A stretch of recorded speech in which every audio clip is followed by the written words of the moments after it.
Hello, നീ എവിടെയാണ്? ഞാൻ ഇപ്പോൾ ഊണെടുക്കേണ്ട ക്വാർട്ടേഴ്സിലേക്ക് വന്നതാണ്. അതെ. ആ, അത് നമുക്ക് ശരിയാക്കാന്നേ. നിന്റെ ഹസ്ബൻഡ് എത്ര നാളുണ്ട് ഗൾഫിലാണ്? ഓ, അവനൊന്നും അറിയത്തില്ല. നമുക്കറിയാന്നേ, ഇതിൽ ഗൾഫിൽ ജോലിയുള്ള ഹസ്ബൻഡ് ഗൾഫിലാണെങ്കിൽ ഭാര്യമാർ ഇങ്ങനെയൊക്കെ വിഷയങ്ങളിനകത്ത് പെടാറുണ്ട് അബദ്ധത്തിൽ. പക്ഷേ ഇത് ഇങ്ങനെ ഇടങ്ങേറാവുമെന്ന് നിങ്ങൾ വിചാരിക്കത്തില്ലല്ലോ. അതൊക്കെ ഞാൻ ശരിയാക്കാം. മറ്റവന്റെ കാര്യം ഒതുക്കി തീർക്കാന്നേ. അവനെ ഏതെങ്കിലും ഒരു കഞ്ചാവ് കേസ് ഞാൻ പെടുത്തിക്കാന്നേ. പിന്നെ ഞങ്ങളുടെ ഡിപ്പാർട്ട്മെന്റ് ഇരിക്കല്ലേ, അതൊക്കെ നമുക്ക് റെഡിയാക്കാം. പിന്നെ നീങ്ങ് വാ, നീന്ന് വാന്നേ, നമുക്കത് ശരിയാക്കാം. ഇന്ന് തന്നെ ഒതുക്കി തീർക്കാതെ. നീങ്ങ് വാ, എനിക്ക് കുറച്ച് സംസാരിക്കാനുണ്ട്. ക്വാർട്ടേഴ്സ് ഞാൻ മാത്രമേ ഉള്ളൂ. വാ.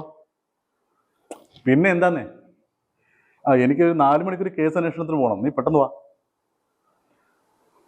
ശരി, ആയിക്കോട്ടെ. പറഞ്ഞ എളുപ്പം പറഞ്ഞേ. ശരി.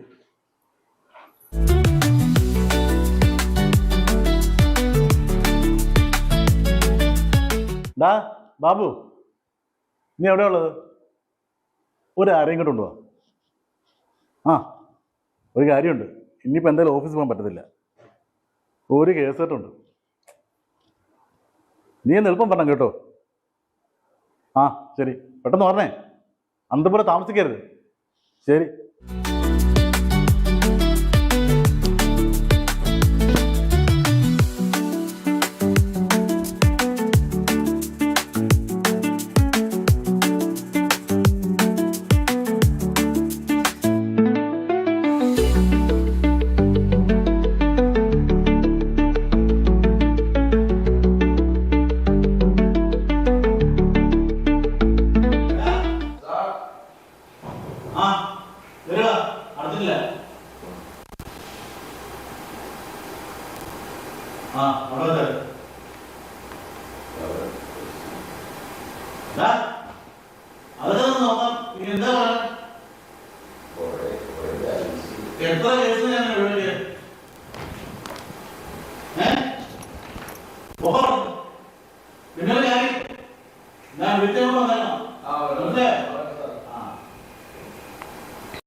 ഒന്നുമില്ല സാർ, ഒന്നുമില്ല.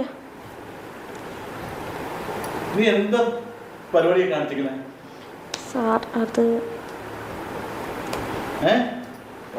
നീ ആ ബാബു എടുത്ത് സാർ പോയി അടക്കണി. എല്ലാം കഴിഞ്ഞിട്ടൊന്ന് പേടി. ഇവിടെ വരാനുള്ള പേടി.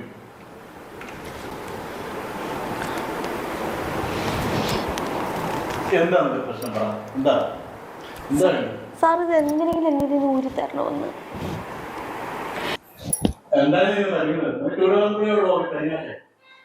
ഇല്ല സാർ, അത് ആദ്യമായിട്ടൊക്കെ ഇങ്ങനെയൊക്കെ സംഭവിച്ചിട്ടുള്ള അതുകൊണ്ടുള്ളൊരിതാണ്.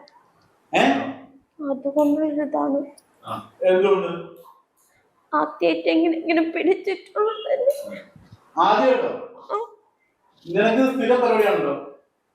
അല്ല സാർ, ആദ്യമായിട്ടാ. നീ ഇതൊക്കെ നേരത്തെ ആലോചിച്ചിട്ടൊക്കെ ചെയ്യുന്നുണ്ടാ? സാർ ഓർത്തില്ല സാർ ഇങ്ങനെയൊക്കെ ആവുമെന്ന്. എല്ലാം അങ്ങനെ പരിപാടി ചെയ്തത്. സാർ കെട്ടിയിട്ട് ഗൾഫില് അവരൊക്കെ കഷ്ടപ്പെടുന്നുണ്ട് ഇതിനു വേണ്ടിയിട്ട്. എങ്ങനെ ഇത് ഒഴിച്ചു തരണമെന്ന്. എനിക്ക് മക്കളും ഭർത്താവുകളാണ്. ഇത് എങ്ങനെയാ സംഭവിച്ചത്? അറിയത്തില്ല എങ്ങനെയാണ് സാർ. എന്റെ വീട്ടിലെ ഓട്ടോറിക്ഷയ്ക്ക് വിളിക്കണ ഇയാളെ ഞാൻ എന്റെ കുഞ്ഞിലേക്ക് ഹോസ്പിറ്റലിൽ കൊണ്ടുപോകുമ്പോഴും എവിടെയെങ്കിലും സാധനം മേടിക്കാൻ പോകുമ്പോഴേക്കും ആളുടെ ഓട്ടോറിക്ഷ വിളിച്ചാ കൊണ്ടുപോകണത്.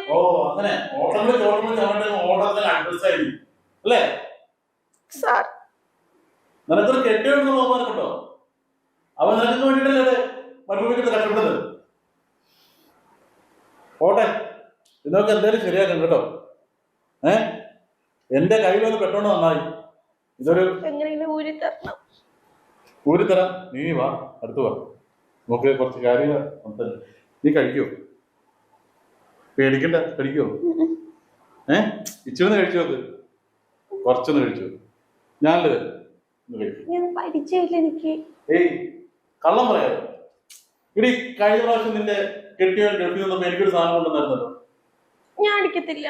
അന്ന് പറഞ്ഞല്ലോ അവനടുത്ത്, ചേട്ടാ എനിക്ക് പെണ്ണുമ്പോ അടുത്ത് വീട്ടിൽ വന്ന് സെറ്റ് ആവണമെന്ന്. നീ ചെന്ന് കഴിച്ചേ. അവന്റെ കേസ് ആയതുകൊണ്ട് ഞാൻ ഇടപെട്ടത്. ഇല്ലെന്നെ കാണായിരുന്നു. മനസ്സിലായോ?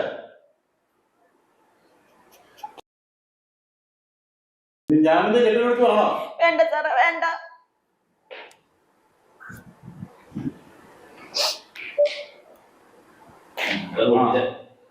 നീ കരയൊന്നും വേണ്ട, നീ അതൊട്ട് പിടിപ്പിച്ചേ. വേണ്ട സാറേ. പിടിപ്പിക്കടി, നല്ല സാധനമാ, പിടിപ്പിക്കേ. നീ കാര്യങ്ങളൊക്കെ നമുക്ക് ശരിയാക്കാം. നീ ഒന്ന് പിടിപ്പിക്കില്ല, കരയണ്ട. പിടിപ്പിച്ചു.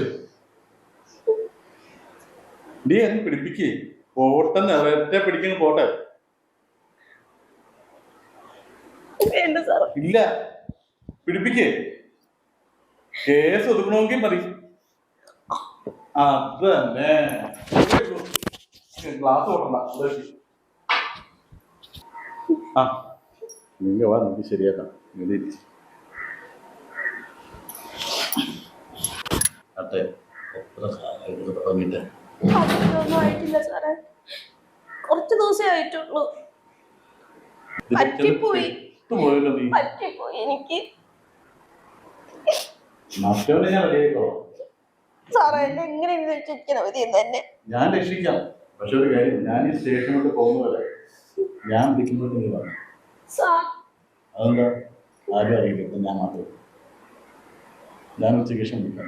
എന്താ ഇനി 10 പേര് അറിഞ്ഞ് നിന്നെ ലോഡ് ചെയ്യുന്ന ഓട്ടോക്കാരന്റെ കൂടെ പോലീസ് സ്റ്റേഷനിൽ പോലീസ് ജീപ്പിൽ പിടിച്ച് കെട്ടിയപ്പോ നിനക്ക് ആരും അറിയണ്ടായിരുന്നത്?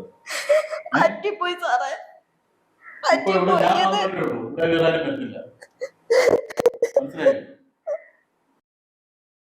ഇച്ചിരി ഒന്ന് ഓടിയതാണല്ലോ. ആദ്യമായിട്ടല്ലോ ആ ലോഡ് ചെയ്യാൻ ഞാൻ ക്വസ്റ്റ്യൻ ചെയ്തപ്പോൾ അങ്ങനെ അല്ലല്ലോ പറഞ്ഞു.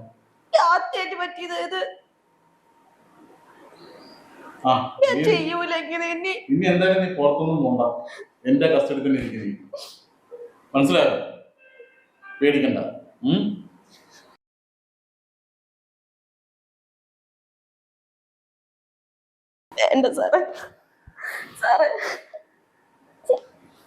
ചുമ്മാ ഇരിക്കടി. വേണ്ട സാർ.